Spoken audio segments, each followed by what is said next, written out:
ஆமா.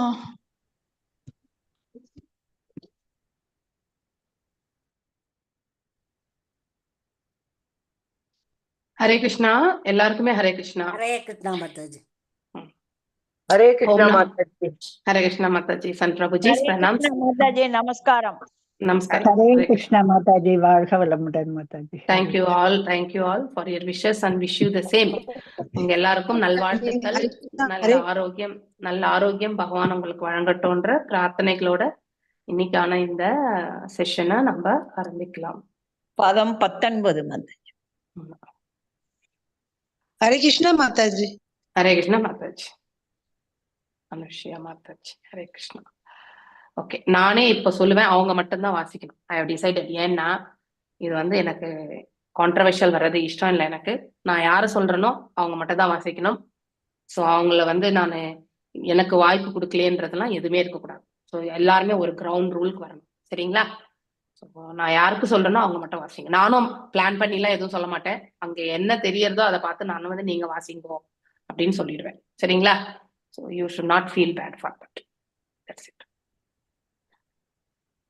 सो आनंदो अंतकर कालो अनादिरादिकृत अव्यय जनम जनेन जनयन मारयन मृत्युनांदकम.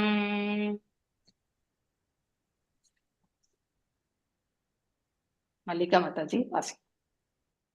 மாதாஜி பிரேயர் சொல்ல போல இருக்கு மாதாஜி. சொல்லிட்டேன் இப்பதானே சொன்னேன்.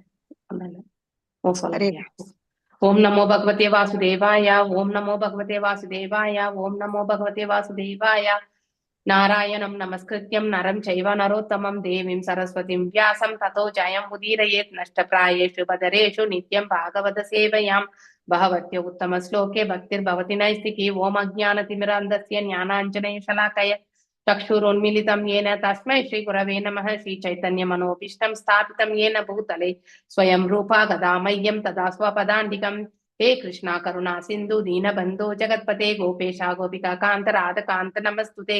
तप्त कांचन गौरांगी राधे वृंदावनेश्वरी ऋषभानुसुते देवी प्रणमामि हरिप्रिये. वाञ्छकल्पदारूप्यश्च कृपा सिन्धुभ्येव च पतितनां पावनेभ्यो वैष्णवेभ्यो नमो नमः. जय श्री कृष्ण चैतन्य प्रभु नित्यानंद श्री अद्वैत गदाधार श्रीवासदि गौर भक्त वृंदा. हरे कृष्णा कृष्ण कृष्ण हरे हरे हरे राम राम राम हरे हरे. यस माताजी. मल्लिका माताजी वासी. हरे कृष्णा माताजी. हरे कृष्णा. सोनंदो हर कालो न कालो नादि आदिकृत अव्ययः जनम जनेन जनयन மாரையன் மிருத்யுநாந்தகம்.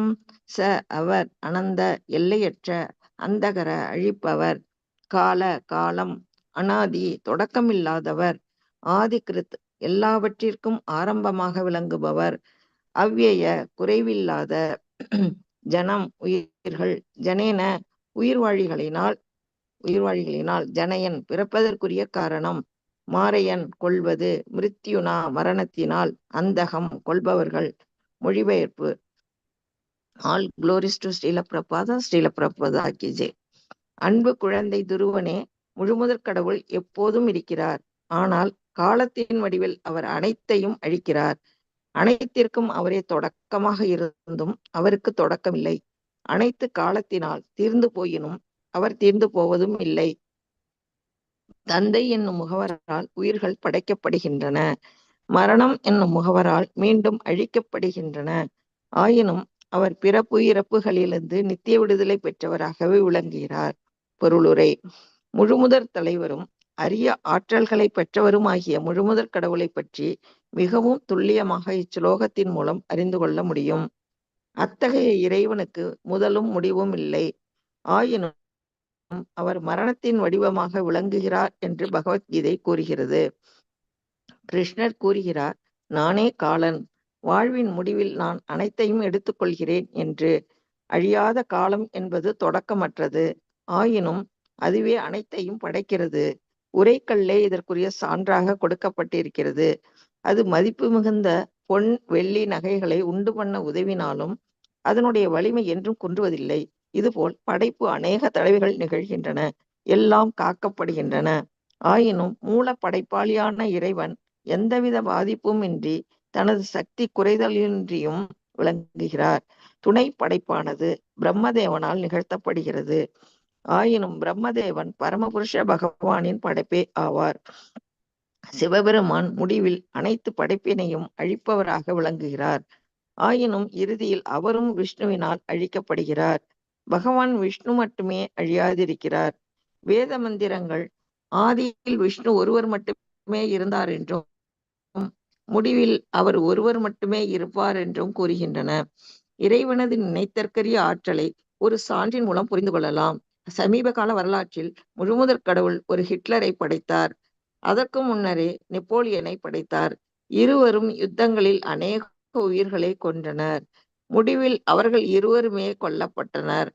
மக்கள் இன்றும் அந்த இருவரும் யுத்தங்களில் எவ்வாறு மக்களை கொன்றனர் என்பது பற்றி படிக்கவும் எழுதவும் ஆர்வமுடையோராயிருக்கின்றனர். வருடங்கள் தோறும் ஹிட்லர் எவ்வாறு சிறை கொட்டடிகளில் லட்சக்கணக்கான யூதர்களை கொன்றான் என்று பொதுமக்கள் படிப்பதற்காக புத்தகங்கள் வெளியிடப்படுகின்றன. ஆயினும் ஒருவர் கூட ஹிட்லரை யார் கொன்றதென்றும் மனித இனத்தில் இது போன்றதொரு கொடிய கொலையாளியை யார் படைத்தார் என்றும் ஆராய்ச்சி செய்வதில்லை. பகவானின் பக்தர்களோ உலகின் இது போன்று மின்னி மறையும் வரலாறுகளை படிப்பதில் அதிக ஆர்வம் காட்டுவதில்லை. அவர்களது ஆர்வமெல்லாம் படைத்தல், காத்தல், அழித்தல் என்ற மூன்றினுக்கும் ஆதாரமாக விளங்குபவரிடமிருந்து மட்டும் இருக்கின்றன. இதுதான் கிருஷ்ண பக்தி இயக்கத்தின் நோக்கமாக இருக்கின்றது. தேங்க்யூ மாதாஜி. ஹரேஷா. பத்மா மாதாஜி, அடுத்த ஸ்லோகம் வாசி. நவை ஸ்வபக்ஷோ அஸ்ய விபக்ஷ ஏவ வா பரஸ்ய மிருத்யோ விசத சமம் பிரஜா தம் தாவாமானம் அனுதாவந்தி அனீஷா யதா ராஜாம்சி அனிலம் பூதசங்கா. हरे कृष्ण माताजी। नवैश्वपशो अस्य विवश एव वा परस्य मृत्यो विशदः समं प्रजाः तं दावमानम् अनुदावन्ति अनीसा यथा रजांसि अनिलं பூதசங்காக. நான் இல்லை, வை எவ்வேறனும், சுவபஷ் நட்பு, அஸ்ய முழுமுதற் கடவுளின், விபஷ பகவான், ஏவ உறுதியாக, வா அல்லது பரஸ்ய பரம்பொருளின், மிருத்யோ கால வடிவில், விசன நுழைந்து, சமமாக, பிரஜா உயிர்வாழிகள், தம் அவரது தாபமானம் அசைதல், அனுதாவந்தி பின்தொடர்ந்து, அனீசா சார்ந்திருக்கும் உயிர்வாழிகள், எதா போன்று, ராஜாம்சி தூசுகள், அனிலம் காற்று, பூத சங்கா பிற பௌதீக பொருட்கள். மொழிபெயர்ப்பு. All glories to Srila Prabhupada. முழுமுதற் கடவுள் இந்த உலகில் அவரது நித்திய கால வடிவில் இருக்கின்றார். மேலும் அவர் எல்லோரிடத்தும் சமமானவராகவும் இருக்கின்றார். அவருக்கு நண்பர்களும் இல்லை, பகையவர்களும் இல்லை. காலத்தின் நீதிக்கு உட்பட்டு ஒவ்வொருவரும் தமது சொந்த கர்மவினை அல்லது பயன் தரும் செயல்களுக்கேற்ப இன்பங்களையோ அல்லது துன்பங்களையோ அனுபவிக்கின்றனர். காற்றடிக்கும் பொழுது தூசுகள் வானில் பறப்பது போல் ஒருவனது குறிப்பிட்ட கர்ம வினைக்கேற்ப உலகில் அவன் இன்பமோ அல்லது துன்பமோ அடைகிறான். பொருளுரை. முழுமுதற் கடவுள் அனைத்து காரணங்களுக்கும் மூல காரணமாக விளங்கினாலும் ஒருவனது உலகத்திய இன்ப துன்பங்களுக்கு அவர் பொறுப்பு அன்று. முழுமுதற் கடவுளிடம் இது போன்ற ஓர வஞ்சனைகள் எல்லாம் கிடையாது. மதியிலே குறையுடையோர் முழுமுதற் கடவுள் ஓர வஞ்சனையாளர். அதனால்தான் உலகில் ஒருவன் மகிழவும் மற்றவன் துன்புறவும் செய்கிறான் என்று குற்றம் சாட்டுகின்றனர். ஆனால் இச்சுலோகம் அது போன்ற வஞ்சனைகள் எல்லாம் கிடையாது என்று சிறப்பாக குறிப்பிடுகின்றது. உயிர்கள் சுதந்திரமானவை அன்று. அவர்கள் அனைத்தும் ஆட்டுவிக்கும் பாமரனை போல் நாங்களும் சுதந்திரமானவர்களே என்று அறிவிக்கும் பொழுது உடனடியாக அவர்கள் எந்த அளவிற்கு முடியுமோ அந்த அளவிற்கு தங்கள் அதிர்ஷ்டத்தை முயற்சி செய்து பார்ப்பதற்காக உலகில் வைக்கப்படுகின்றனர். உலகானது இது போன்ற தவறான வழிகாட்டுதல்களுக்கான உயிர்களுக்காகவே படைக்கப்பட்டிருக்கிறது. அவர்கள் தங்கள் சொந்த கர்மத்தையும் பலன் தரும் செயல்களையும் செய்து கால சூழ்நிலைகளை பயன்படுத்தி அதன் மூலம் தங்கள் அதிர்ஷ்டத்தையும் துரதிர்ஷ்டத்தையும் உண்டு பண்ணுகின்றன. எல்லோரும் படைக்கப்படுகின்றனர், எல்லோரும் காக்கப்படுகின்றனர், எல்லோரும் ஒட்டுமொத்தமாக அழிக்கவும் படுகின்றனர். இம்மூன்றை பொறுத்தவரையிலும் பகவான் எல்லோருக்கும் சமமானவரே. ஒருவனது காமத்தை பொறுத்தே ஒருவனுக்கு இன்பத் துன்பம் அமைகிறது. உயிர்களின் உயர்வுக்கும் தாழ்வுக்கும் இன்பத்திற்கும் துன்பத்திற்கும் அவனது கர்மமே காரணமாகும். இங்கு பயன்படுத்தப்பட்டிருக்கும் இதற்கு சரியான வார்த்தை அனீசா என்பதாகும். இதன் பொருள் தமது கர்மத்தை சார்ந்தவர்களே என்பதாகும். இதற்குரிய சான்று என்னவென்றால், ஓர் அரசாங்கமானது தனது செயல்கள் மற்றும் நிர்வாகத்தின் பலன்களை அனைவருக்கும் அளிக்கிறது. ஆனால் தனிப்பட்ட ஒருவன் தனது சுய விருப்பத்திற்கேற்ப உருவாக்கும் நிலையானது அவன் பல்வேறு உணர்வுகளின் சூழ்நிலைகளின் கீழ் வாழ்வதற்கு உதவுகிறது. இச்சுலோகத்தில் கொடுக்கப்பட்டிருக்கும் சான்று காற்று வீசும் பொழுது தூசுகள் வானத்தில் பறக்கின்றன என்பதாகும். அடுத்து மின்னல் மின்னுகிறது. அதனைத் தொடர்ந்து கனமழை பெய்கிறது. மழைக்காலமானது வானத்தில் பல வகையான வேறுபாடு நிலைகளை உண்டு பண்ணுகிறது. கடவுள் அன்புமயமானவர். அவர் அனைவருக்கும் சம வாய்ப்பினை அருள்கிறார். ஆயினும் ஒருவன் தனது சொந்த கர்மத்தின் விளைவுக்கு ஏற்பவே உலகில் இன்பத்தையோ அல்லது துன்பத்தையோ அனுபவிக்கிறான். ஹரே கிருஷ்ண மாதாஜி. தேங்க்யூ. தேங்க்யூ மாதாஜி. Very nice sloka. I think நம்ம இது பாகவதம் படிச்சுட்டு இருந்தோம் இல்லைங்களா? செகண்ட் ஸ்லோகா தானே முடிச்சோம் நம்ம பக்தி வைபவ்ல. ஸோ மோகன்தாஸ் பிரபுஜி ஒரு கொஸ்டின் கேட்டார் இல்லையா? ஸோ நாம ஏன் இங்க வரணும், so why we here come here அப்படிங்கிறதுக்கு ஒரு சாஸ்திரிக் ரெஃபரன்ஸ் வேணும் அப்படிங்கறது கேட்டார் இல்லையா? ஐ திங்க் இதையே நம்ம ஒன் ஆஃப் த சாஸ்திரிக் ரெஃபரன்ஸ் இந்த ஸ்லோகத்தை நாம எடுத்துக்கலாம் இல்லையா? ஸோ நாம இங்க வரணும்ன்ற அந்த விருப்பத்தை நாம ஏற்படுத்தி இல்லையா? இஸ்லோகம் இங்க பாத்தீங்கன்னா உயிர்கள் சுதந்திரமானவை என்று இல்லையா? அவர்கள் அனைவரும் ஆட்டுவிக்கும் பரமனை போல நாங்களும் சுதந்திரமானவர்களே என்று அறிவிக்கும் பொழுது, தட் மீன்ஸ் வி ஆர், நாமெல்லாம் ஃப்ரீ, இண்டிபெண்டன்ட். நம்ம வீட்லயே பசங்க சொல்லுவாங்க, கொஞ்சம் ஃப்ரீயா விடாமா, எப்ப பாரு நீ நொயின்னு பேசுற இல்லையா, இதை செய் அதை செய் அப்படின்னு சொல்ற, நான் எனக்கு தெரியாதா, எனக்கு புரியாதா, நான் எதுவும் தப்பு செஞ்சிட மாட்டேன், எனக்கு அதெல்லாம் தெரியும் அப்படின்னு வாதிக்கக்கூடிய அந்த குணம் உண்டா இல்லையா? நம்ம கிட்ட எல்லாத்திட்டுமே உண்டு இல்லையா? சோ நம்ம அம்மா சொல்லும் பொழுது கூட நாம கூட இந்த அளவுக்கு ஸ்ட்ராங்கா சொல்லலைன்னாலும் ஓரளவுக்கு கொஞ்சம் ரிக்வெஸ்டிங்கா நம்ம பேசியிருப்போம். அப்ப அந்த காலகட்டத்துல அப்படி இருந்தது. ஆனா இப்போ ரொம்ப டைரக்டாவே சொல்லிடுறாங்க பிள்ளைங்க இல்லையா? சோ அதனால்தான் சரி, உடனடியாக அவர்கள் எந்த அளவிற்கு முடியுமோ அந்த அளவுக்கு தங்கள் அதிர்ஷ்டத்தை முயற்சி செய்து பார்ப்பதற்காக இந்த உலகத்துல வைக்கப்படுகின்றனர். சோ வியாக்கியானத்துல ரொம்ப அழகா பிரபுபாதர் அவர்கள் இந்த இடத்துல கொடுத்திருக்காரு.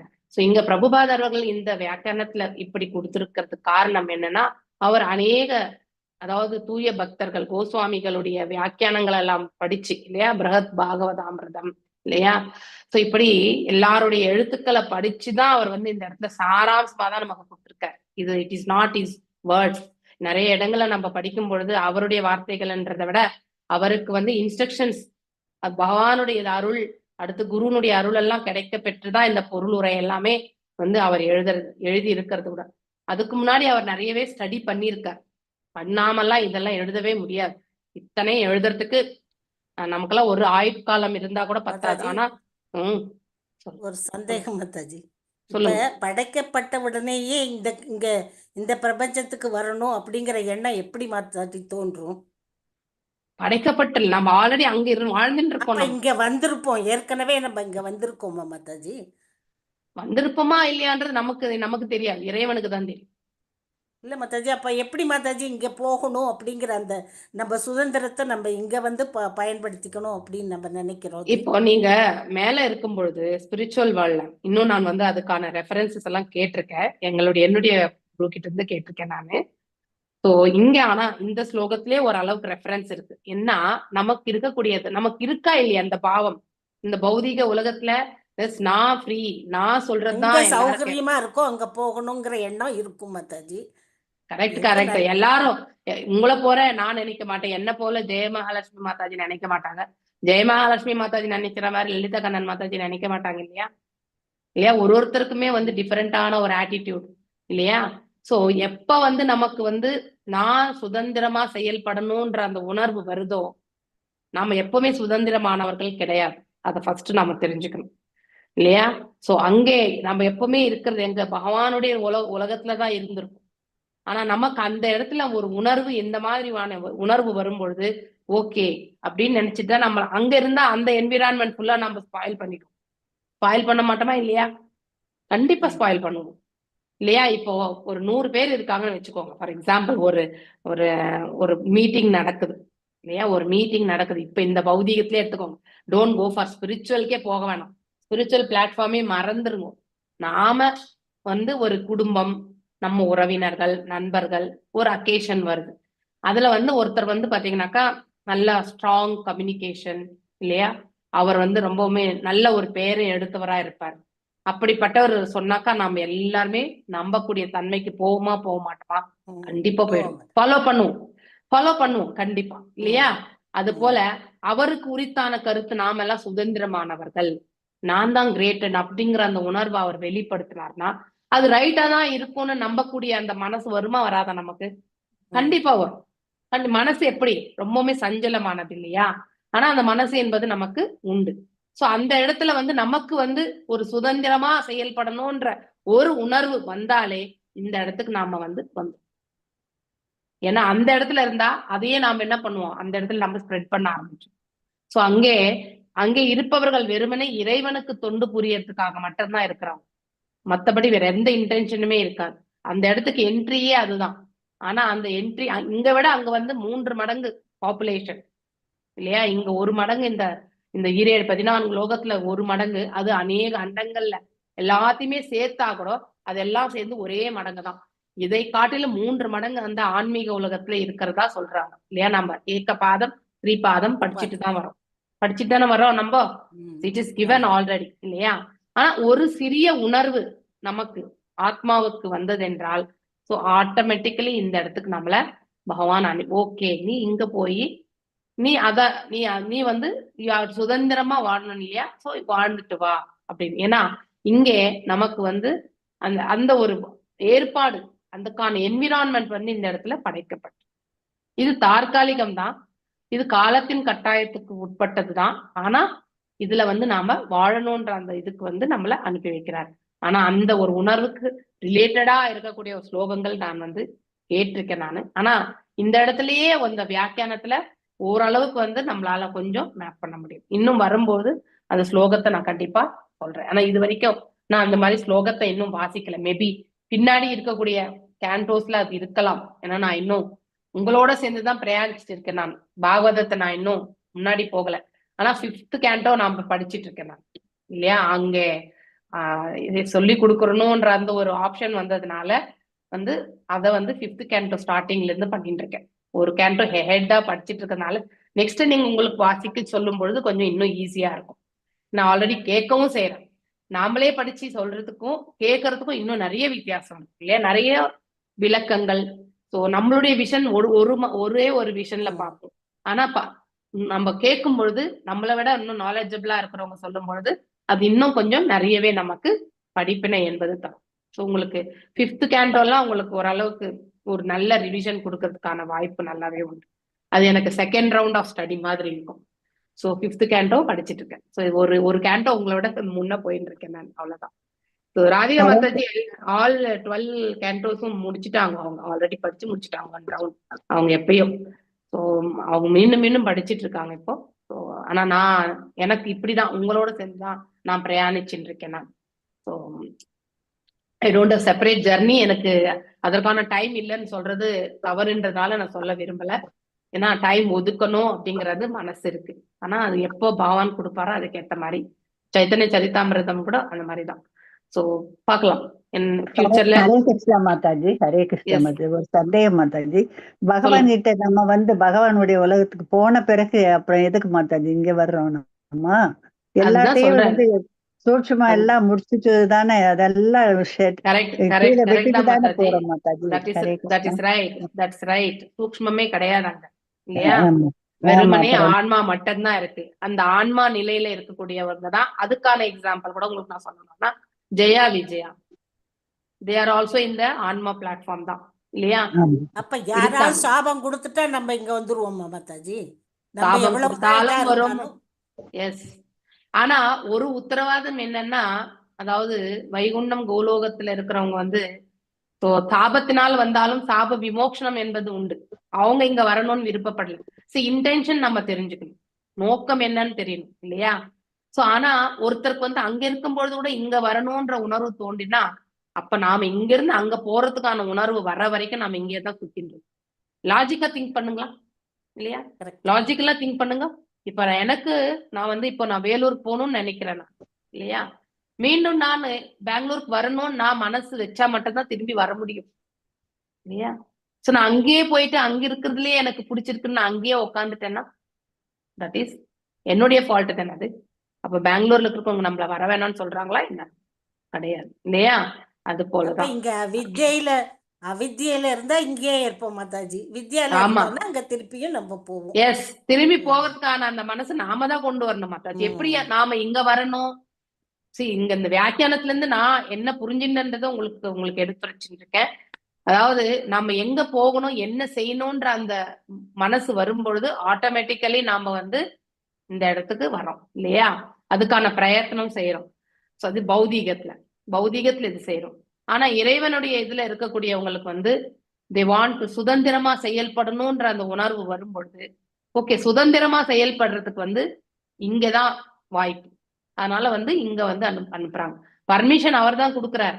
ஆனா இந்த மாதிரி செயல்படுத்தணும்ன்ற அந்த உணர்வு நமக்கு இங்க வர்றது நம்ம கிட்டதான் இருக்கு இல்லையா? இப்ப நான் ஒரு சமையலே பண்றேன், இதெல்லாம் தான் இன்கிரீடியன்ஸ் போடணும்னு நான் நினைச்சுதான் நான் போடுவேன். நீங்க ஒண்ணு நினைச்சிருப்பீங்க, ஆனா நீங்க நினைக்கிறது நான் அங்க போட்டு நான் கண்டிப்பா செய்ய முடியாது. எனக்கு தெரியாது நீங்க என்ன நினைக்கிறீங்கன்னு. சோ அந்த சுதந்திரம் நமக்கு இங்க கொடுத்திருக்காரு. அப்படிப்பட்ட சுதந்திரத்தை அடையக்கூடிய வேணும்ன்றவங்களுக்கு மட்டும்தான் இந்த உலகம். அது அந்த பாயிண்ட் அதுதான். அது ஒண்ணு மட்டும் எனக்கு இந்த இடத்துல நல்லா புரிஞ்சது. உயிர்கள் சுதந்திரமானவை அன்று, ஆனா நாம சுதந்திரமாக செயல்படணும்னு நினைக்கக்கூடியவங்க. எப்ப அந்த உணர்வு ஏற்படுதோ அப்ப சுதந்திரமா செயல்படுறதுக்கான இந்த உலகத்திற்கு நாம தள்ளப்படுகின்றோம் இல்லையா? இங்க வந்து இந்த இயற்கையினுடைய 3 குணங்கள், இந்த உலகத்தினுடைய குவாலிட்டி அதுதான். இதுக்காக இந்த உலகத்துல இந்த குவாலிட்டி படைக்கல. இந்த தற்காலிகமான உலகத்துக்கு இருக்கக்கூடிய குவாலிட்டிஸ் இதுதான். ஏன்னா பக்குவம் அடையணும் இல்லையா? பக்குவம் அடையலைன்னா மீண்டும் நாம அங்க போனாலும் மறுபடியும் இதே மாதிரி கதை தான் செய்வோம். இங்க வந்தா என்ன கஷ்டம் அப்படிங்கறது தெரிஞ்சுண்டா மீண்டும் இங்க வராததுக்கான காரணம் அந்த ஒரு முயற்சி மட்டும் தான் நம்ம எடுப்போமா எடுப்ப மாட்டோமா? இப்ப நான் வேலூருக்கு போறேன், கத்திரி வெயில், அங்க வந்து தண்ணி கிடைக்கல அப்படின்னும் பொழுது நான் வந்து எப்படாபா நான் பெங்களூர் போய் சேருவேன் அப்படின்னு யோசிக்க மாட்டேன்னா? கண்டிப்பா நான் யோசிப்பேன் இல்லையா? ஆனா அங்கேயே வந்து எனக்கு நல்ல, அதாவது பாலாத்து தண்ணி இல்லையா, அதுக்கப்புறம் வந்து அழகா வந்து ஒரு சாம்பார் வடை எல்லாமே எனக்கு கிடைச்சிச்சுனாக்கா அதையே சாப்பிட்டுட்டு போகவே மனசு வராது. அப்ப ஹரே கிருஷ்ணா இதுக்கெல்லாம் மாதாஜி. இந்திரன் மாதிரி ஏன் மாதாஜி? இந்திரன் ஆமா. இங்க வந்து போக அவரே இங்க வெற்றியா தவறி வந்தவன் விழுந்துட்டார்ல திருப்பி போக. மாதாஜி. ஹரே கிருஷ்ணா. எஸ் இல்லையா? ஹரே சோ கிருஷ்ணா. ஜெயா விஜயன் வந்து வரணும்னு நினைக்கல இங்க. நடக்கல. ஜெயா விஜயனுடைய ஆட்டிடியூட் டிஃபரெண்ட் இல்லையா? தே வாண்ட் டு, அவங்க வந்து அந்த அந்த இதுல இருந்து போகணும்னு அவங்க நினைக்கவே இல்லை. அவங்களுக்கு வந்து அங்க என்ன ஆச்சுன்னா அவங்க சிறு தவறு செஞ்சாங்க. தவறு செஞ்சதுனால அவங்க சபிக்கப்பட்டாங்க. அப்படிப்பட்டவங்களுக்கு மீண்டும் திரும்பி போகிறதுக்கான உத்தரவாதம் பகவான் கொடுத்துட்டாரு. So intention is very very important. எங்கேயுமே நம்முடைய நோக்கம் என்ன அப்படிங்கிறது ரொம்ப ரொம்ப முக்கியம் இல்லையா? எந்த மனசை கொண்டு நாம செய்யறோம், நமக்கு எந்த ஈடுபாடு கொண்டு அதை செய்யறோம், எதை அடையணும்ன்றது செய்யறோம், அதுதான் ரொம்ப முக்கியம். அந்த அடையறதுன்ற அந்த மனசு வந்து அது ஒண்ணும் நமக்கு சுதந்திரம் தான் இங்க இருக்கிற போது, இல்லையா? அங்க போகும்பொழுதே நாம் என்ன பண்றோம், இங்க இருந்து பக்குவமாய்தான் போறோம். இறைவனே நான் எதுவுமே கிடையாது, நிமித்த மாத்திரம்தான், நீ என்ன செய்ய வைக்கிறியோ செய்ய வச்சுக்கோப்பா அப்படின்னு தான் நம்ம இங்க இருக்கும் போதே வேண்டோம், இல்லையா? அப்ப அதே பாவத்தை கொண்டுதான் அங்க போய் வாழ்வோம். அங்கே நாம சுதந்திரமா இருக்கணும்ன்ற அந்த உணர்வு வராத நிலையில இருக்கிற வரைக்குமே இப்படிதான் இருக்கும். ஆனா எப்ப நமக்கு வந்து சுதந்திரமா செயல்படணும்ன்ற அந்த தோன்றதோ அப்ப நாம இந்த இடத்துல வந்துடும். புரியுதுங்களா? திஸ் இஸ் ஹவ் இந்த லாஜிக் இந்த ஸ்லோகத்துல இருந்து என்ன எனக்கு புரிஞ்ச வரைக்கும் நான் உங்களுக்கு சொல்லிட்டு இருக்கேன். ஆனா ரெஃபரன்ஸ் ஸ்லோகங்கள் கேட்டிருக்கேன். கேட்ட பிறகு இங்கே உங்களுக்கு பாகவதம் கிளாஸ்லயே அதை நான் ஒரு முறை கண்டிப்பா எடுத்துறேன். ஓகே, வைபவ் அட்டன் பண்ணாதவங்களுக்கும் கண்டிப்பா சொல்றேன், சரிங்களா? சோ அந்த ஒரு டவுட் எனக்கு கூட உண்டு. ஆனா சாஸ்திரிக் ரெஃபரன்சஸ் வந்து கண்டிப்பா நமக்கு தெரியும், இல்லையா? சோ வித்தவுட் சாஸ்திரிக் ரெஃபரன்ஸ், வேத சாஸ்திரங்களுடைய இது இல்லாம நமக்கு வந்து கண்டிப்பா சொல்ல முடியாது. லாஜிக் எல்லாமே கரெக்ட் தான். ஸோ நாம என்ன செய்யறோமோ அதற்கேற்றவாறு தான் எல்லாமே அப்படிங்கிறது எல்லாமே, அதுல எந்த மாற்றமுமே கிடையாது. ஆனா இது இப்படி இந்த மாதிரி ஒரு உணர்வு எப்படி நமக்கு அங்க வரும்ன்றது மட்டும் அதற்கான ரெஃபரன்ஸ் வந்து நமக்கு தெரிஞ்சா that is every thing is cleared actually, இல்லையா? ஆனா இந்த இடத்துல பார்க்கும் பொழுது உயிர்கள் அங்க போன பிறகு நம்ம சுதந்திரம் ஆனவர்கள் அன்று என்ற உணர்வு இருக்கிற வரைக்கும் தான் நமக்கு இருக்க முடியும் இந்த ஒரு பதத்துல இருந்து. எப்ப நாம சுதந்திரமானவர்கள் என்னுடைய இச்சையாக நாம் செய்ய முடியும் அப்படின்னா இறைவனோட கம்பேரிஷன், இல்லையா? அப்படி பொறாமை என்ற அந்த நிலை, இல்லையா? அது எல்லாமே வந்து இங்க வரும்போது வரும். அங்க இருக்கும்போது நாம இந்த உலகத்தை போய் பார்க்கணும் அப்படிங்கிற ஒரு ஆசை இருக்கலாம். அப்படி அந்த சுதந்திரமா இருக்கக்கூடிய அந்த நிலை. சோ தேவர்கள் எல்லாம் கூட பூலோகத்துக்கு வருவாங்கன்றத வந்து நம்ம கேள்விப்பட்டிருக்கோம், இல்லையா? சோ ஏன் அந்த தர்மக்ஷேத்திர குருஷேத்திரத்துல வந்து அவங்க மங்களகரமான பூஜைகள் எல்லாம் செய்துட்டு போவாங்க, ஆஸ்டாரிட்டிஸ் எல்லாம் பண்ணுவாங்க, அந்த அளவுக்கு புண்ணிய ஸ்தலங்கள் என்று உண்டு, இல்லையா? அது போல அந்த வைகுண்டம் கோலோகத்திற்கு சம்பந்தப்பட்டது இங்க என்ன இருக்குன்றது நமக்கு தெரியாது, இல்லையா? ஏன் நாம இங்க வரோன்றது வந்து தெரியும். ஆனா அங்கிருந்து வரத்துக்கான அந்த பாதை என்னன்றது வந்து நாம கண்டிப்பா தெரிஞ்சுக்கணும், இல்லையா? சோ வரதுக்கான ரீசன் நாம எப்ப சுதந்திரமா இருக்கணும்னு நினைக்கிறோமோ கண்டிப்பா வரும். அதுக்குதான் இந்த உலகமே. இந்த உலகம் அவர்களுக்கு என்று படைக்கப்பட்டது. ஏன் இந்த மாதிரி உலகத்தை படைச்சார் பகவான் அப்படின்னு நம்ம கேட்கிறோம், இல்லையா? அப்ப இங்கேயும் வந்து சுகமா இருந்தா அவங்க அப்புறம் எப்போ வந்து திரும்பி போறது? கண்டிப்பா போக மாட்டோம், இல்லையா? இங்கே இதே இந்த குட்டையிலே ஊறிண்டே இருக்கக்கூடிய மட்டைய மாதிரிதான் இருப்போம் நம்ம. அதனால கொஞ்சம் இந்த உலகத்துக்கே உரித்தான குணாதிசயங்கள் படைக்கப்பட்டிருக்கு. நாம எந்த குணாதிசயத்துல மேன்மையா இருக்கிறோமோ அதற்கேற்ற கர்மங்களை செய்யறோம். அந்த கர்ம விளைவுகளுக்காக நாம அனுபவிக்கிறோம். சங்கடங்கள் எல்லாமே அதிகரிக்க இதை விட்டு எப்படாப்பா போவோன்ற அந்த உணர்வு வருதா இல்லையா? அதுக்கப்புறம் தான் நம்ம வந்து அதற்கான காரியங்கள்ல ஈடுபடுவோம், இல்லையா? தவங்கள் நம்ம வந்து ஆஸ்டரிட்டிஸ் எல்லாம் ஃபாலோ பண்ணுவோம், பக்குவம் அடையணும்னு முயற்சி பண்ணுவோம். அதுக்கப்புறம் நமக்குன்னு எதுவுமே இந்த இடத்துல தேவையில்லைப்பா அப்படின்ற ஒரு பாவத்தை வெளிப்படுத்திக்குவோம். நாம இறைவனுடைய பின்ன பகுதி, இல்லையா? அவருக்கான ஒரு தொண்டன் மட்டும்தான், அடியேன் மட்டும்தான், தாசன் மட்டும்தான் அப்படிங்கிற பாவம். நாம சுதந்திரமானவர்கள் கிடையாது அப்படிங்கிற புரியுற வரைக்கும் நாம இங்கதான் இருக்கோம். ஓகே, சோ அதுல சக்சீட் ஆனாதான் போக முடியும், இல்லைன்னா இன்னும் இழிவான உலகத்திற்கு கூட போயிடும். That is no guarantee. ஒரு முறை இங்க வந்துட்டா மீண்டும் அங்கே போவோன்ற கேரண்டி கிடையாது. ஏன்னா நம்முடைய ஆசையாலதான் இங்க வந்திருக்கும், இல்லையா? அதே தவறி இங்க வந்தா கூட பகவான் விடாம அழைச்சிப்பார். That is different. Jaya Vijayan மாதிரி. ஓகே, சோ இந்த ரெண்டுத்துக்கும் டிஃபரன்ஸ் நம்ம கண்டிப்பா தெரிஞ்சுக்கணும். புரிஞ்சுதுங்களா? கன்ஃபியூஸ் பண்ணிக்க கூடாது. புரிஞ்சுது மாதாஜி. எஸ். நவை ஸ்வா பக்ஷோ அஷ்ய விபக்ஷ ஏவ வா பரஸ்ய மிருத்யோ விசதஹ சமம் பிரஜாஹ தம் தாவமானம் அனுதாவந்தி அனீசா. அனீசா என்ற வார்த்தையை பத்தி சொல்லியிருக்காங்க, இல்லையா? யதா ரஜாம்சி அனிலம் பூத சங்கா. நான் இல்லை, வை எவ்வாறேனும், ஸ்வபக்ஷ நட்பு அஷ்ய, அதாவது முழுவதற்கு. சொல்லிட்டீங்களா மாதாஜி? நானு இப்பதான் ஸ்டார்ட் பண்றேன்னு நினைக்கிறேன். இல்ல எங்க வந்துட்டீங்க மாதாஜி. 19. ஓ ஓகே ஓகே, சரி சரி. நான் அததான் படிச்சிருந்தேன்ல நானு, இல்லையா? சோ முழுமுதற் கடவுள் எப்பொழுதுமே இருக்கிறார். சோ அவர் பாஸ்ட் பிரசன்ட் ஃபியூச்சர் எல்லாத்துலயுமே இருப்பார். அவர் மட்டும்தான் இருப்பார். படைக்கும் போது அவர் மட்டும்தான் இருப்பார். எல்லாம் அவருக்குள்ளே அடங்கின பிறகு அவர் ஒருத்தர் தான் இருப்பார். வேற யாருமே இருக்க மாட்டாங்க. ஈவன் பிரம்மா, சிவபெருமான் எல்லாருமே அவருக்குள்ளேயே சென்று அடங்குதுதான். ஓகே, மீண்டும் படைக்கும் பொழுதுதான் அவங்க எல்லாருமே திரும்பி வருவாங்க. ஓகே, இதெல்லாம் நம்ம நல்லா தெரிஞ்சுக்கணும். இந்த மாதிரியான ஸ்லோகங்கள் எல்லாம் வாசிக்கும் பொழுது அப்பதான் நம்ம தேவ வழிபாடுல நாம என்ன செய்யறோம்ன்றத நம்மளால புரிஞ்சுக்க முடியும் இல்லையா? சோ காலத்தின் வடிவில் அவரே அனைத்தையும் அழிக்கிறார். அனைத்திற்கும் அவரே தொடக்கமாக இருந்தும் அவருக்கு தொடக்கம் கிடையாது. ஓகே, இஸ் அஜா இல்லையா? சோ ஆரம்பம் அன்பான் அப்படின்னு அஜான்னா அன்பான் இல்லையா, பிறப்பற்றவர்.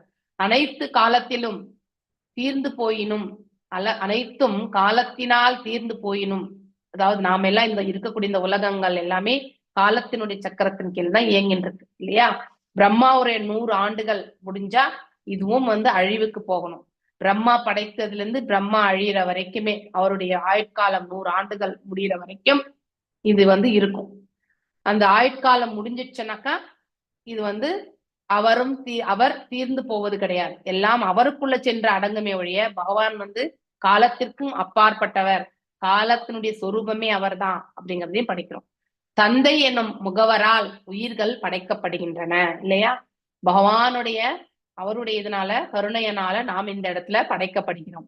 மரணமும் என்னும் முகவரால் மீண்டும் அழிக்கப்படுகிறது இல்லையா? சோ நமக்கு பிறப்பு ஒன்று இருந்தா இறப்பு என்பது கண்டிப்பா உண்டு இந்த இடத்துல. ஆயினும் அவர் பிறப்பு இறப்புகளிலிருந்து அவர் அப்பாற்பட்டவர், நித்திய விடுதலை பெற்றவராகவே விளங்குகிறார். So these are all the qualities இல்லையா? பண்புகள், பகவானுடைய பண்புகள், அவருடைய இயல்புகளை பற்றி இந்த இடத்துல சொல்லப்பட்டிருக்கு. முழுமுதற் தலைவரும் அரிய ஆற்றலை பெற்றவருமாகிய முழுமுதற் கடவுளை பற்றி மிகவும் துல்லியமாக ஸ்லோகத்தின் மூலம் அறிந்து கொள்ள முடியும். இந்த குவாலிட்டி இல்லையா? அத்தகைய இறைவனுக்கு முதலும் முடிவும் கிடையாது. ஆதி அந்தம் எதுவுமே கிடையாது அவருக்கு. ஆயினும் அவர் மரணத்தின் வடிவமாக விளங்குகிறார் இல்லையா? பகவத்கீதை சொல்றது நமக்கு மரணத்தின் ரூபமாக வராது. காலம், கிருஷ்ணர் கூறுகிறார், நானே காலன், வாழ்வின் முடிவில் நான் அனைத்தையும் எடுத்துக்கொள்கின்றேன் என்று. ரொம்ப அழகான வார்த்தை இது. எல்லாத்தையுமே இங்க தானே விட்டுட்டு போறோம். ஒரே ஒரு துரும்பனா எடுத்துட்டு போறோமா நம்ம போகும்போது? எதுவுமே கிடையாது இல்லையா? சோ நம்ம பிறக்கும் பொழுது எப்படி எதுவும் இல்லாம பிறந்தோமோ போகும்பொழுதும் அதே மாதிரிதான் இந்த உடலுக்கு ஒரு வெள்ளை ஆடையை போட்டு எடுத்துன்னு போய் எரிக்கிறதோ புதைக்கிறதோ ஏதோ ஒண்ணு செய்துடுறாங்க இல்லையா? So nothing we are taking, nothing we are got here.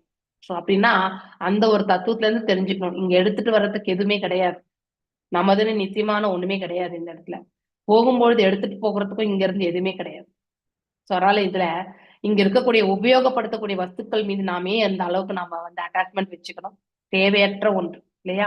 எந்த அளவுக்கு நாம அதனோட ஈடுபாடு வேணும், அதன் மீது நம்ம ஆசை கொள்கின்றோமோ இந்த அளவுக்கு நாம திரும்பி வந்துட்டே தான் இருக்கும் இல்லையா? அதை அனுபவிக்கிறது. சோ அழியாத காலம் என்பது தொடக்கமற்றது. ஆயினும் அதுவே அனைத்தும் படைக்கிறது. இப்போ பகவான சொல்றாங்க இந்த இடத்துல, அழியாத காலம் என்பது யாரு? எல்லாம் வல்ல இறைவன். அவர் தொடக்கமற்றவர், ஆரம்பமே கிடையாது இல்லையா? அனாதி. ஆயினும் அதுவே அனைத்தும் படைக்கிறது. பகவான் தான் அனைத்துமே இந்த இடத்துல படைக்கிறார்.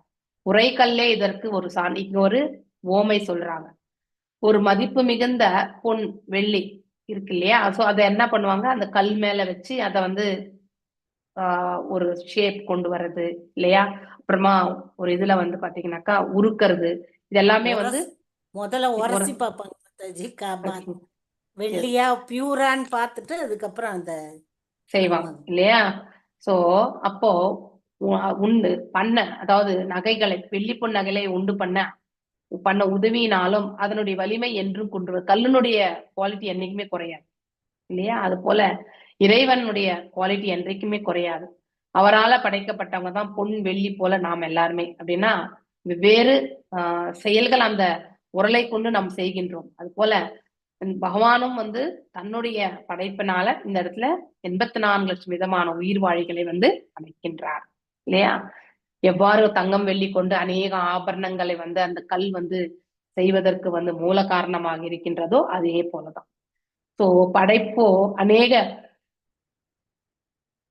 கதவிகள் நிகழ்கின்றன, எல்லாம் காக்கப்படுகின்றன. ஆயினும் மூல படைப்பாளியான இறைவன் எந்தவித பாதிப்பும் இன்றி தனது சக்தி குன்றுதலையும் இன்றி விளங்குகிறார். அவர்கிட்ட இருந்து எந்த அதாவது குறையறதே கிடையாது இல்லையா? ஓம் பூர்ணமதாம் பூர்ணமிதம் இதையும் படிக்கிறோம். அதுக்கப்புறம் வந்து அதாவது ஓம் பூர்ணமதா பூர்ணமிதம்ல நம்ம என்ன படிக்கிறோம்? எல்லாம் வல்ல இறைவன் முழுமையானவர் இல்லையா? பூர்ணமானவர். அவரிலிருந்து வந்த நாம் எல்லாரும் கூட பூர்ணமானவர்கள் தான். பார்ட் அண்ட் பார்சல்னு சொல்றோம். ஆனாலும் பின்ன பகுதிகளா இருந்தாலும் நாமும் முழுமையாகத்தான் இருக்கோம். நம்ம கிட்ட இருந்து வரக்கூடிய எல்லாமே கூட முழுமையாதான் இருக்கு. இவ எல்லாமே வந்துட்டே இருந்தாலும் அனைத்தும் அவர்கிட்ட இருந்து எடுத்துட்டே இருந்தாலுமே அவர் இன்னும் முழுமையாகவே இருக்கிறார். இப்போ ஒரு ஒரு ட்ரம் நிறைய தண்ணி வச்சிருக்கோம்னா அந்த தண்ணில இருந்து ஒரு 10 கிளாஸ் தண்ணி எடுத்துட்டோம்னா கண்டிப்பா குறைய ஆரம்பிக்குதா இல்லையா? அப்ப அது வந்து முழுமை கிடையாது. எந்த ஒரு பௌதிகமே முழுமை கிடையாது இல்லையா? ஆனா அதே வந்து பகவான் வந்து இதெல்லாமே நம்ம ஸ்பிரிச்சுவல் என்டிட்டிஸ்ல இருந்து பார்க்கணும், பௌதிகத்தோட கம்பேர் பண்ணக்கூடாது. ஓகே, சோ நித்தியமான ஒரு நிலையில இருக்கக்கூடியவர் எம்பெருமான். அவரிலிருந்து தோன்றிய இந்த ஜீவன்கள் எல்லாமும் வந்து நித்தியமானவர்கள். அவர் எவ்வாறு பூர்ணமானவரோ அதே மாதிரி படைக்கப்பட்ட நாம் எல்லாரும் கூட முழுசாதான் இருக்கும். நம்மள மூலியமா வந்து படைப்போம் இன்னும் வந்து பகவான் ஏற்படுத்திட்டே இருக்கார் இல்லையா? நம்முடைய பெற்றோர்கிட்ட இருந்து நாம வந்தோம், நம்ம கிட்ட இருந்து நம்ம பிள்ளைகள், இப்படி வந்து பாத்தீங்கன்னாக்கா போயிட்டே இருக்காங்க. எல்லாருமே முழுசாதான் இருக்கும். யாருமே பாதி ஆத்மா இல்லையா காலாத்மான்ட்டு யாருமே கிடையாது. ஆத்மா என்பது ஒன்று, அவ்வளவுதான். அந்த இது வந்து எந்த ஒரு வேறுபாடுமே கிடையாது. இத்தனையுமே அவர்கிட்ட இருந்து வந்தாலும் கூட அவர் எப்பொழுதுமே முழுமையாகவே இருக்கிறார் அப்படிங்கிற கருத்து வந்து நாம படிச்சுட்டே இருக்கோம் இல்லையா? ஈஷோபனிஷத்துலயுமே வந்து ஃபர்ஸ்ட் ஸ்லோகம் அதுதான் இல்லையா? ஃபர்ஸ்ட் மந்த்ரா வந்து அதுதான் சொல்றது. ஓம் பூர்ணமதா பூர்ணமிதம் பூர்ணாத் உதச்யதே பூர்ணமாதஸ்ய ஆதாய விசிஷ்யதே இல்லையா? சோ அது மாதிரி எவ்வளவுதான் வந்து நம்ம எடுத்துட்டே இருந்தாலும் சமுத்திரத்துக்கு வேணா சொல்லலாம். சமுத்திரத்துல இருந்து ஒரு துளி நீர் எடுத்தா சமுத்திரத்தினுடைய அளவு குறைஞ்சிருமா? கண்டிப்பா கிடையாது இல்லையா? அது போல பகவான் எப்பவுமே ஃபுல்லாதான் இருக்க. அவர்கிட்ட இருந்து வந்த நாமெல்லாம் முழுமையாதான் இருக்கும். நம்ம இங்கிருந்து அப்படியே வந்தாலும் கூட எடுத்துட்டே போனா கூட எப்பவுமே அவர் முழுமையாவே இருக்கார், அல்ல குறையாது. சோ அந்த படைப்பு தான் நம்ம சொல்லணும். சோ ஆயின மூல படைப்பாளியான இறைவன் எந்தவித பாதிப்பும் இன்றி தனது சக்தி குறைதல் இன்றி விளங்குகிறார். அவர்கிட்ட இருந்து ஏதாவது வந்தா நம்ம வந்து ஸ்பிரிச்சுவல் நெட்டி நம்ம எல்லாமே ஒரு 10,000த்துல ஒரு பகுதி தலைமுனியினுடைய நுனி இல்லையா? அந்த அளவுக்கு தான் நம்ம எல்லாருமே. அப்படி இருக்கும்போது அந்த அளவுக்கு அவர்கிட்ட இருந்து வந்தாலும் எந்த இழப்புமே கிடையாது. எந்த இடத்துலயுமே குறைவை நம்ம சொல்லவே முடியாது. ஆயினும் பிரம்மதேவன் பரமபுருஷ பகவானின் படைப்பே ஆவார். சிவபெருமான் முடிவில் அனைத்து படைப்பினையும் அழிப்பவராக இருக்கிறார் இல்லையா? ஆயினும் இறுதியில் அவரும் விஷ்ணுவால் அழிக்கப்படுகிறார். ஏன்னா பிரளயம் வருவது எல்லாம் அவருக்குள்ளே தானே சென்று அடங்க வேண்டும். பிரம்மா வந்து அந்த உடலை விட்டு அவர் வந்து அவருடைய கர்மபலனுக்கு ஏற்றவார் அவரும் வந்து வைகுண்டத்தை போய் அடைகிறார். பகவான் விஷ்ணு மட்டுமே அழியாதிருக்கிறார். வேத மந்திரங்கள் ஆதியில் விஷ்ணு ஒருவர் மட்டுமே இருந்தார் என்று, முடிவில் அவர் ஒருத்தரே இருக்கார் என்பதும் அததான் சொல்றது இல்லையா? ஆதியும் அந்தமும் அவர்தான். இறைவனது நினைத்தற்கரிய ஆற்றலை ஒரு சான்றின் மூலம் புரிந்து கொள்ளலாம். ஒரு எக்ஸாம்பிள் சொல்றாங்க இந்த இடத்துல. சமீப கால வரலாற்றில் முழுமுதற் கடவுள் ஒரு ஹிட்லரை படைத்தார். ஹிட்லரை பத்தி நமக்கு தெரியும் இல்லையா? அதற்கும் முன்னரே நெப்போலியன் ஒருத்தர் இருந்தார் இல்லையா? ஹி ஆல்சோ போர் வீரன் இல்லையா? இருவரும் யுத்தங்கள் அநேக உயிர்களை வந்து அதாவது கொன்றனர். முடிவில் அவர்கள் இருவருமே கொல்லப்பட்டார்கள். மக்கள் இன்றும் இந்த இருவரும் யுத்தங்களை எவ்வாறு மக்களை கொன்றனர் என்பதை பற்றி நிறைய எழுத்துக்கள் கூட உண்டு, புஸ்தகங்கள் கூட உண்டு. ஆனா அவர்கள் வந்து அதாவது ஆர்வமுடைய வருடந்தோறும் ஹிட்லர் எவ்வாறு சிறை தொட்டிகளில் லட்சக்கணக்கான யூதர்களை கொன்றான் என்று பொதுமக்கள் படிப்பதற்காக புத்தகங்கள் எல்லாம் எழுதுறாங்க. ஆனா யாராவது ஒருத்தர் கூட ஹிட்லரை எவ்வாறு கொல்லப்பட்டார், அதே மாதிரி வந்து இந்த நெப்போலியன் எவ்வாறு கொல்லப்பட்டார் என்பதை பற்றி யாருமே எழுது இல்லையா? மனிதனத்தில் இது போன்றது ஒரு கொடிய கொலையாளி யார் படைத்தார் என்று ஆராய்ச்சியும் செய்வது கிடையாது. யாராவது ஆராய்ச்சி செய்யறோமா? உண்மையிலே அவனுடைய கர்ம பலன் தான் அப்படிப்பட்ட ஒரு பிறவி எடுக்கிறது. சோ செய்வதில் பகவானின் பக்தர்களோ இது போன்ற விஷயங்களுக்கெல்லாம் செவி சாய்ப்பதே கிடையாது. நியூஸ் சேனல் எல்லாம் பாக்குறதெல்லாம் கிடையாது. அவர்களது ஆர்வம் எல்லாம் படைத்தல், காத்தல், அழித்தல் என்று மூன்றிற்கும் ஆதாரமாக விளங்குபவரிடம் மட்டுமே அவர்கள் வந்து இருக்கின்றனர். இதுதான் கிருஷ்ண பக்தி இயக்கத்தினுடைய நோக்கமாக இருக்கிறது என்று சொல்லப்பட்டிருக்கு. நவை ஸ்வபக்ஷோ அஷ்ய விபக்ஷ ஏவவா பரஷ்ய மிருத்யோர் விசத தமம் பிரஜா தம் தாவமானம் அனுதாவந்தி அனீஷா யதா ரஜாம்சி அனிலம் பூதசங்கா. நான் இல்லை, வை எவரே நாயனும், ஸ்வபக்ஷ நட்பு, அஷ்ய முழுமுதற் கடவுளின், விபக்ஷ பகவான், ஏவ உறுதியாக, வா அல்லது, பரஷ்யம் பரம பொருளின், மிருத்யோ கால வடிவில், வினச நுழைந்து, சமம் சமமாக, பிரஜா உயிர் வாழிகள், தம் அவரது, தாவமானம் அசைதல், அனுதாவந்தி பின்தொடர்ந்து, அனீஷா சார்ந்திருக்கும் உயிர்கள் உயிர் வாழிகள், யதா போன்று, ராஜாம்சி தூஸ்கள், அனிலம் காற்று, பூதசங்கா பிற பௌதீக பொருட்கள். முழுமுதற் கடவுள் இந்த உலகத்தில் அவரது நித்திய கால வடிவில் இருக்கின்றார். அப்படின்னா நித்திய காலம் என்றால் அங்கே எப்பொழுதுமே, அதாவது மேல் உலகத்துல உங்களுக்கு காலம் என்பது கிடையாது இல்லையா? எப்பொழுதுமே பிரகாசமாக இருக்கக்கூடிய ஒரு இயற்கை அது. அங்க காலத்துக்கு உட்பட்டது கிடையாது. திரிபாதம் என்பது ஏகபாதம் மட்டும்தான் காலத்திற்கு உட்பட்டது. மேலும் அவர் எல்லோரிடத்திலுமே அந்த, அதாவது நித்திய கால வடிவில இருக்கார் என்று இந்த இடத்துல அழகா சொல்லப்பட்டிருக்கு. காலத்தினுடைய வடிவமே அவர்தான்ன்றத இந்த ஸ்லோகத்தின் வாயிலா நாம் தெரிஞ்சுக்கிறோம். அவருக்கு நண்பர்களும் கிடையாது, பகைவர்களும் கிடையாது. அப்படின்னா எல்லாருமே ஒன்று போல பார்க்கக்கூடிய அந்த பக்குவம் அவர். அந்த நிலைதான் மனிதன் எழுத வேண்டும். அதுதான் இறைநிலை என்பது. காலத்தின் நீதிக்கு உட்பட்டு ஒவ்வொருவரும் தமது சொந்த கர்ம வினை அல்லது பயன் தரும் செயல்களுக்கேற்ப இன்பங்களையோ அல்லது துன்பங்களையோ அனுபவிக்கின்றனர். அதாவது நாம் ஆற்றி இருக்கக்கூடிய கர்ம பலனை தான் நாம இன்னைக்கு அனுபவிக்கிறோம். காற்றடிக்கும் பொழுதெல்லாம் தூசுகள் வானில் பறப்பது போல ஒருவனது குறிப்பிட்ட கர்ம வினைக்கேற்ப உலகில் உள்ள இன்பமோ அல்லது துன்பமோ அடைகின்றான். அந்த இடத்துல தூசி என்பது நம்ம கர்ம வினையினுடைய பலன்கள் இல்லையா? அதற்கேற்றவாறுதான் நமக்கு இன்பம் துன்பம் எல்லாமே அந்த தூசினுடைய அளவு வச்சுதான் நம்ம சொல்லணும். முழுமுதற் கடவுள் அனைத்து காரணங்களுக்கு மூல காரணமாக விளங்கினாலும் ஒருவன் உலகத்திய இன்ப துன்பங்களுக்கு அவர் பொறுப்பன்று. அவர் ரெஸ்பான்சிபிலிட்டியே கிடையாது. நாம செய்யக்கூடிய கர்மங்களுடைய விளைவுகள் தான் நாம் அனுபவிக்கிறோம். இறைவன் நமக்கு இந்த தண்டனை கொடுக்கவே இல்லை. ஆனா அஜ்ஞானத்துல இருக்கிறவங்க அப்படிதான் நினைப்பாங்க. ஏன் எனக்கு இப்படி கொடுத்தார் கடவுள் அப்படின்னு ஒரு கொஸ்டின் கேட்பாங்க இல்லையா? முழுமுதற் கடவுளிடம் இது போன்ற ஒரு வஞ்சனைகள் எல்லாம் கிடையாது. எல்லாருமே சமமாக பாவிக்கக்கூடிய அந்த பாவம் உண்டு. மதியிலே குறையுடையோர் முழுமுதற் கடவுள் ஒரு ஓரவஞ்சனையாளர். அதனால்தான் உலகில் ஒருவன் மகிழவும் இன்னொருத்தன் துன்புறவும் செய்கின்றார் என்று இது நாத்திகவாதிகளுடைய கருத்து. அவங்களுடைய வாதங்களின் அச்சம்.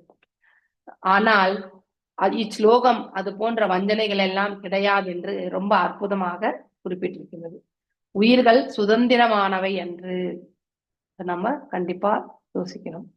அவர்கள் அனைத்தையும் ஆட்டுவிக்கும் பரமனை போல நாங்களும் சுதந்திரமானவர்களே என்று அறிவிக்கும் பொழுது உடனடியாக அவர்கள் எந்த அளவுக்கு முடியுமோ அந்த அளவுக்கு அவங்கள அதிர்ஷ்டத்தை முயற்சி செய்வதற்காக உலகில் படைக்கப்படுகின்றனர்.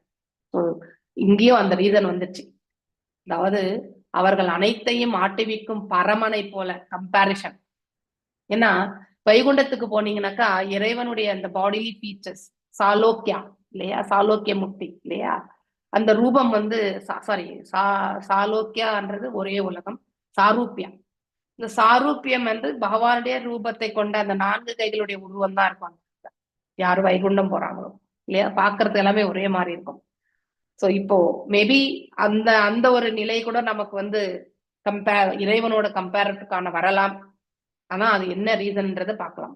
அனைத்தையும் ஆட்டுவிக்கும் பரமனை போல நாங்களும் சுதந்திரமானவர்களே என்று அறிவிக்கும் பொழுது ரொம்ப அழகா கொடுத்துருக்காங்க. we are also free. ஏன்னா ரூபம் எப்பவுமே நம்ம ஒருத்தரை போல ஒருத்தர் இருந்தோம்னா கண்டிப்பா நீயும் நானும் ஒண்ணுதான் அப்படிங்கிற அந்த மென்டாலிட்டி வந்துடும். வரமா வராத நமக்கு கண்டிப்பா வரும் இல்லையா? அங்க இறைவனுடைய அந்த சாரூபிய முக்தி பெற்றவங்க எல்லாம் பாத்தீங்கன்னா எக்ஸாம்பிள் சொல்றேன். அந்த உலகத்துல போகும்பொழுது கம்பேரிசன் வந்துருச்சுனாக்கா அப்போ ஆட்டோமேட்டிக்கலி என்ன ஆகும்னாக்கா அவங்க வந்து உடனடியாக அவர்கள் எந்த அளவுக்கு முடியுமோ அந்த அளவுக்கு தங்கள் அதிர்ஷ்டத்தை முயற்சி செய்து பார்ப்பதற்காக உலகில் வைக்கப்படுகின்றனர். அவங்களுடைய நிலை ஹையரா போகணுன்றதுக்காக இந்த பிரபஞ்சத்திற்கு வந்து அவர்கள் வந்து அனுப்பப்படுகின்றனர். மேலும் வந்து உலகானது இது போன்ற தவறான வழிகாட்டுதலுக்கான உயிர்களுக்காகவே படைக்கப்பட்டது. ஸோ ராங்லி டைரக்டட் இல்லையா? அவர்கள் தங்கள் சொந்த கர்மத்தையும் பலன் தரும் செயல்களையும் செய்து கால நிலைகளை, அதாவது கால சூழ்நிலைகளை பயன்படுத்தி அதன் மூலம் தங்கள் அதிர்ஷ்டத்தையும் துரதிர்ஷ்டத்தையும் வந்து உண்டு பண்ணுகின்றன. ஸோ நம்ம இங்க வந்தாலே நமக்கு கரப்ஷனான உலகம் தான் இல்லையா? அதனால நம்ம வெறுமனே புண்ணியங்களை மட்டுமே செய்ய முடியாது, பாவத்தையும் சேர்த்துதான் நம்ம செய்வோம். ஏன்னா அந்தந்த சூழ்நிலைகளுக்கு ஏற்றவாறு அது பாவமா புண்ணியமா என்பது நாம நோக்க முடியாது. அந்த அளவுக்கு டிஸ்கிரிமினேஷன் தான் நாம அந்த சமயத்துல கீழே கண்டிப்பா வந்திருக்க மாட்டோம் இல்லையா? சோ எல்லோரும் படைக்கப்படுகின்றனர், எல்லோரும் காக்கப்படுகின்றனர், எல்லாரும் ஒட்டுமொத்தமாக அழிக்கவும் படுகின்றனர் இல்லையா? சோ இம்மூன்றையும் பொறுத்த வரையிலும் பகவான் எல்லோருக்கும் சமமானவர் தான். Everyone is equal. ஒருவனது காமத்தை பொறுத்தே ஒருவனுக்கு இன்ப துன்பம் அமைகிறது அப்படின்னா அவனுடைய ஆசைகள் இல்லையா, டிசையர்ஸ், அதற்கேற்றவாறு அவனுக்கு வந்து வாழ்க்கை வந்து அமையப்பெறுகிறது. அதாவது இன்பம் துன்பம் இது எல்லாத்தையுமே அவனால பார்க்க முடியும். மேலும் எல்லோரும் ஒருவனது காமத்தை பொறுத்தே அவனுக்கு இன்பம் துன்பம் அமைகிறது. That is 100% true. நம்முடைய ஆசையை வச்சுதான், நமக்கு அளவிட முடியாத ஆசை இருந்தா அதன் மீது நமக்கு வந்து அடர்ந்த மோகம் வரும் இல்லையா? அதை வந்து அடைஞ்சே தீரணுன்ற வெறியும் வரும். இந்த மாதிரியான நிலைகள் எல்லாமே நமக்கு ஏற்படும். அதனால நம்ம ஒரு கர்மத்தை செய்வோம், அந்த கர்ம பலனுக்கு நாம பந்தப்படுவோம். இங்கு பயன்படுத்தப்பட்டிருக்கும் இதற்குரிய சரியான வார்த்தை அனீசா என்பதாகும். இதன் பொருள் தனது கர்மத்தை சார்ந்தவர்களே என்பதாகும். இதற்குரிய சான்று என்னவென்றால், ஒரு அரசாங்கமானது தனது செயல்கள் மற்றும் நிர்வாகத்தின் பலன்களை அனைவருக்கும் அளிக்கிறது. இது கடவுளுடைய அரசாட்சிக்கு சமமாக ஒப்பிடப்படுகிறது. இங்க கவர்மெண்ட் என்ன பிளான்ஸ் எல்லாம் பண்றதோ, இங்க வந்து ஒரு சொசைட்டி, ஒரு சமுதாய முன்னேற்றத்துக்கு வந்து அவங்க கொண்டு வரக்கூடிய சீர்திருத்தம் எல்லாமே இருக்கும். அது போல இறைவன் வந்து நமக்கு எல்லாருக்கும் நன்மை கொடுக்கறதுக்காக கிரவுண்ட் ரூலா வந்து எல்லா நன்மைகளுமே அவர் வந்து ஏற்படுத்தியிருக்கிறார். ஆனால் இதுல ஸ்பெசிபிக்கா ஒருத்தன் வந்து ஒவ்வொருத்தருமே நாம எல்லாருமே இப்ப பொதுவானாக்கா கவர்மெண்ட் ஜென்ரலா வந்து சலுகைகள் எல்லாம் கவர்மெண்ட் கொடுத்துரும். ஆனா நாம நம்முடைய கடினமான உழைப்பை கொண்டு இல்லையா, சோ நமக்கு ஒரு வீடு கட்டிக்கணும், அந்த மாதிரியான இதெல்லாம் வரும்பொழுது அது வந்து ஸ்பெசிபிக் இல்லையா? சோ ஒருவன் தனது சுய விருப்பத்திற்கேற்க உருவாக்கும் நிலையானது அவன் பல்வேறு உணர்வுகளின் சூழ்நிலைகளிலிருந்து கீழ் வாழ்வதற்கு உதவுகிறது இல்லையா? அதாவது ஒருவன் தனது சுய விருப்பத்திற்கேற்ப உருவாக்கும் நிலையானது, தன்னுடைய சொந்த ஆசைகளுக்கு ஏற்றவாறு அவன் வந்து ஒரு சூழ்நிலையை வந்து உருவாக்கும் பொழுது அவன் பல்வேறு உணர்வுகளின் சூழ்நிலைகளின் கீழ் வாழ்க்கை வந்து உதவுகிறது. சோ அந்தந்த காலகட்டத்திற்கு ஏற்றவாறு அவனுடைய செயல்பாடுகள் அமையப்பெறணுன்றதுக்காக அது எல்லாமே நிகழவண்ண இருக்கிறது. மேலும் இச்லோகத்தில் கொடுக்கப்பட்டிருக்கும் சான்று காற்று வீசும் பொழுது தூசிகள் வானத்தில் பறக்கின்றன என்பதாகும். ஸோ ஈவன் நம்ம இந்த எக்ஸாம்பிளுக்கு நிறைய வாட்டி சொல்லியிருக்கேன். காலை வெயில் வந்து நம்ம ஜன்னல் ஓரம் படும்பொழுது அப்படியே வந்து பார்த்தீங்கன்னாக்கா அதுல தூசியா நம்மளால பார்க்க முடியும் இல்லையா? பரமாணு அணு எல்லாமே நம்ம படிச்சிருப்போம் ஆல்ரெடி. ஸோ இந்த மாதிரி வந்து நம்ம வந்து பார்க்க முடியும் தூசிகள். அடுத்து மின்னல் வரும். ஸோ இந்த பௌதிகம் இல்லையா, ஸோ இதை ரட்சிக்கிறதுக்கு. ஸோ நெக்ஸ்ட் வந்து கார்மேகம், பௌதிகத்துல வந்து மின்னல் வரும். மின்னல் வந்தா இடி இடிச்சு மழை வந்து கண்டிப்பா பெய்யும். இதெல்லாமே வந்து ஒரு கோர்வையா நிகழக்கூடிய ஒன்று இல்லையா? ஸோ அது போல இதெல்லாமே சில காலகட்டங்கள் தான். ஸோ மழைக்காலம் வரும்போது இதெல்லாம் நிகழும். அதே வந்து பனிக்காலம் வரும்போது இப்ப குளிர் காலம் ஸ்டார்ட் ஆயிடுச்சு இல்லையா? ஸோ அதுக்கடுத்து வந்து வெயில் காலம் வரும் இல்லையா? ஸோ அதாவது சரி, இப்ப வந்து அது இலையுதிர் காலம். அதாவது மழை காலத்துல இருந்து இலையுதிர் காலம் போதுதான் நம்ம எல்லாமே மரங்கள் எல்லாமே இலைகள் எல்லாம் விழுந்துட்டு ஒரு மாதிரி மொட்டையா நிக்க வைப்போம் இல்லையா? அதுக்கு அடுத்தது வந்து வெயில் காலம் வரும் இல்லையா? அதாவது வசந்த காலம் என்பது வரும். அடுத்து மீண்டும் வந்து மழை, அடுத்து வந்து இப்படி இந்த என்னது இந்தந்த காலகட்டங்களுக்கு ஏற்றவாறு இந்த செயல்கள் நிகழும்ன்றது வந்து விதி இல்லையா? அது போல ஒரு மழை பெய்யணும், கனமழை பெய்யணும். மழையானது வானத்தில் பல வகையான வேறுபாடான நிலைகளை உண்டு பண்ணுவதாகும் இல்லையா? இங்க இருந்து பூமியிலிருந்து நீர் வந்து ஆவியாக போய் அங்கே போய் செட்டில் ஆகி அதுக்கப்புறம் தான் அது வந்து மழையா இந்த இடத்துக்கு திரும்பி வருது இல்லையா? சோ அந்த மாதிரி மழை காலமானது வானத்தில் பல வகையான வேறுபாடான நிலைகளும் நிகழ்கிறது. இடி இடிச்சு மழை பெய்யறது, மின்னல் வர்றது, இதெல்லாமே நிகழக்கூடிய ஒன்றுதான். கடவுள் அன்புமயமானவர், ஆனால் எல்லாத்தையுமே கொடுக்குறாரு நமக்கு எல்லாருக்குமே. ஆனா எல்லாமே நமக்கு ஒத்து வராது இல்லையா? அவர் அனைவருக்கும் சமமான வாய்ப்பினை வழங்குகிறார். ஆயினும் ஒருவன் தனது சொந்த கர்மத்தின் அந்த கர்மத்துக்கு ஏற்றவாறு தான் மனசும் புத்தியும் செயல்படும் இல்லையா? விளைவுகளுக்கு ஏற்ப உலகில் இன்பத்தையோ அல்லது துன்பத்தையோ வந்து அனுபவிக்கின்றது. சோ இன்பமும் நிரந்தரமா இருக்காது இந்த இடத்துல, துன்பமும் நிரந்தரமா இருக்காது. எல்லாமே மாற்றத்திற்கு உட்பட்டதுதான் அப்படிங்கறத வந்து நாம தெரிஞ்சுக்கணும். ரொம்ப இன்னைக்கு டெக்னிக்கல் ஸ்ட்ராங் இந்த 2 ஸ்லோகல இல்லையா? நல்லா புரிஞ்சுக்க ஆரம்பிச்சுக்கோங்க. ஹரே கிருஷ்ணா. வாஞ்ச கல்பதாருபியஷ கிருபா சிந்து பியவச்ச पतितनां पावनेभ्यो वैष्णवेभ्यो नमो नमः। अनंत कोटि वैष्णव वृंद की जय। नामचारी हरिदास ठाकुर की जय। हरे कृष्णा कृष्ण कृष्ण हरे हरे, हरे राम राम राम हरे हरे। हरे हरे कृष्ण कृष्ण माताजी, माताजी। थैंक यू माताजी, थैंक यू माताजी। हरे कृष्ण माताजी, थैंक यू माताजी।